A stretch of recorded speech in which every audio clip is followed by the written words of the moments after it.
The most important thing we can do is get massive and throw it all away. If you tried to describe the ideology behind Manic Street Preachers, that would probably sum it up pretty well. These brash glam punk kids from a sleepy town in Wales were dead set that their debut album was about to take over the world, and then they'd leave it for dead. This didn't quite go to plan, but it did birth an unlikely hit, Motorcycle Emptiness, a winding 6-minute slating of capitalism and societal everything that became a cult classic and fan favourite. But what does Motorcycle Emptiness actually mean, and where did the song come from?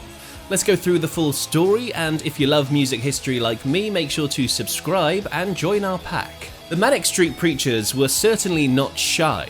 They once described themselves as a mess of eyeliner and spray paint, and ostentatiously claimed that their debut album was going to be bigger than Appetite for Destruction. This didn't happen. They also promised that immediately afterwards they would disappear forever, and they didn't. To date, they have recorded 15 albums and are still going strong to this day. But today we're looking at their first album, or more specifically, one of the biggest hits on it, Motorcycle Emptiness. The Manic Street Preachers, or the Manics, were formed in Gwent, South Wales in 1986, with the original lineup being singer James Dean Bradfield, guitarist Nicky, bass player Miles Woodward, and drummer Sean Moore. Now, their early roots were in punk, but after a few years, Woodward felt that the band were changing direction, so he left. Wire moved from lead guitar to bass, and in 1988, Richey Edwards joined the band. Edwards was formerly their driver/roadie, and despite not being highly rated as a musician, the band saw great potential, vision, and lyrical ability. Now, Richey Edwards will feature a lot in this story. He was an intelligent and musically driven man. He was determined to become a rock star and prove his intellect to the world as he did it. And he arguably achieved both, but at a very tragic and mysterious cost. You see, Richey Edwards would later disappear without a trace.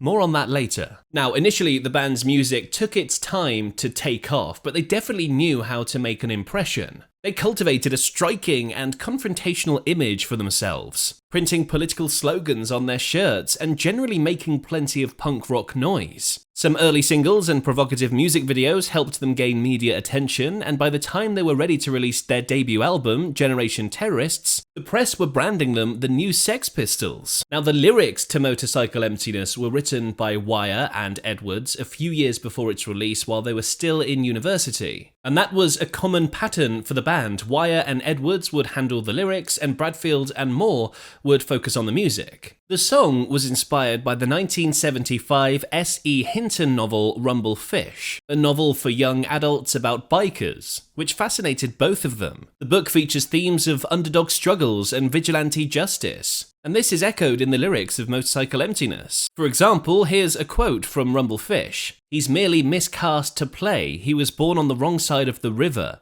He has the ability to do anything he wants to do, but he can't find anything he wants to do." And a lot of credit is also given to producer Steve Brown, who had to splice together two earlier Manic Preachers songs to create this masterpiece. Go Buzz Baby Go and Behave Yourself Baby. Both songs were released before Motorcycle Emptiness. Now, Motorcycle Emptiness and Go Buzz Baby Go shares the same chord structure, and it also shares the same phrase of Motorcycle Emptiness. And listening to the two side by side, the similarities are undeniable. Motorcycle emptiness, motorcycle emptiness, emptiness. And if you listen to the bridge and ending of Behave Yourself Baby, there's a very familiar ascending riff.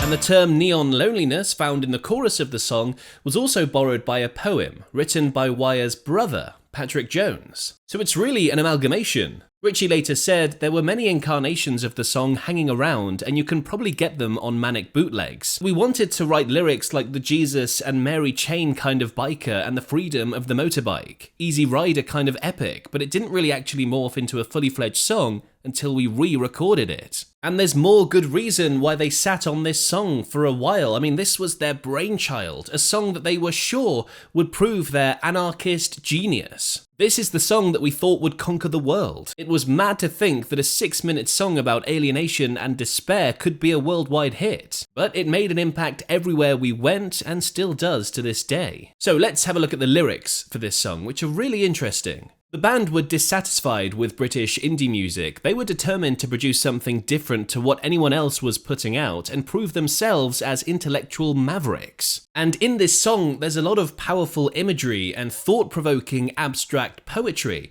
some of which read more like political slogans than a song. Even the opening line is bursting with existential dread and criticism for society. Culture sucks downwards, itemize loathing and feed yourself smiles. Instant rebellious intent and defiance. I mean, if that line was a person, it would be the dodgy bloke at the end of the bar sneering at groups of friends who are just having fun. And next, they seem to take aim at the government. Organize your safe tribal war. Hurt, maim, kill and enslave the ghetto. This seems to me like a reference to gaining control through conflict and force, for the purpose of profiting off a dependent underclass. They don't necessarily specify a government, but do they really need to? And let's take a closer look at the chorus. Under neon loneliness, motorcycle emptiness. Aside from being catchy and edgy, the meaning of the lyrics is elusive. It could be inspired by a lonely drive under neon lights, which is plausible. But I have another theory. It could be a metaphor, and bear with me here. If we think about the word motorcycle, it's essentially two. Motor, in reference to a machine or an engine giving motive force, and cycle, defined as a series of events that are regularly repeated in the same order. So maybe they're trying to paint a picture of a machine, maybe representing capitalism, deliberately perpetuating a sense of emptiness and pointlessness, something often experienced by people in society. And this would fit in with other lyrical themes of the song as well, such as each day living out a lie, life sold cheaply forever, ever, ever, and your joys are counterfeit, this happiness corrupt political shit. Definitely some nihilistic reflections going on there. But what convinces me is their reference to feudal serf, a hark back to medieval days when peasants were forced into servitude of a lord in order of protection and even somewhere to live. Or maybe it's just an enigmatic hook about a lonely drive. But the song definitely puts you in that abstract mode of thinking, which is undoubtedly what they were going for.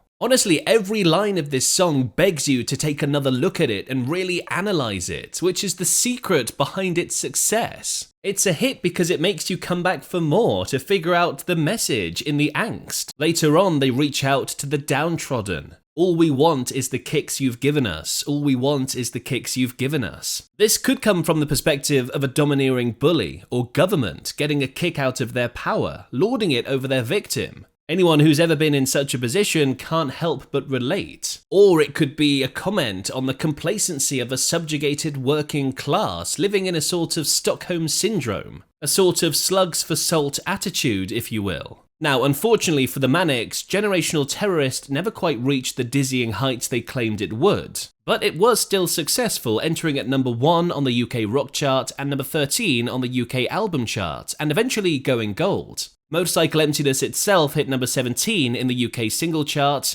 and to date has 18 million views on YouTube, so you could hardly call it a flop. And the album was generally quite well received, even if people couldn't quite decode the meaning in it. It had to sound passé, it had to be overdone. If you're trying to bulldoze the shiny edifice of Western pop culture, you can't do it tastefully or with subtlety, can you? On the other side, some critics felt that the album was underproduced and far too long, weighing in at 18 tracks and 73 minutes. Perhaps this was part of the reason it didn't sell as much as they'd hoped. It's not quite as accessible as albums like Appetite for Destruction, especially with its complex themes and confrontational nature. Motorcycle Emptiness itself is noted as sort of sticking out in the album, with other songs being more rock-forward, closer to their influences such as The Clash. but it became one of the band's favourite cult classics, lending them mystique for decades. Ultimately, the song and the album did create a lasting legacy for the band. 33 years, 15 albums, and more than 10 million albums sold. The Manics are also huge in Japan. In fact, the video for Motorcycle Emptiness was filmed there. They've toured the country many times to manic reception,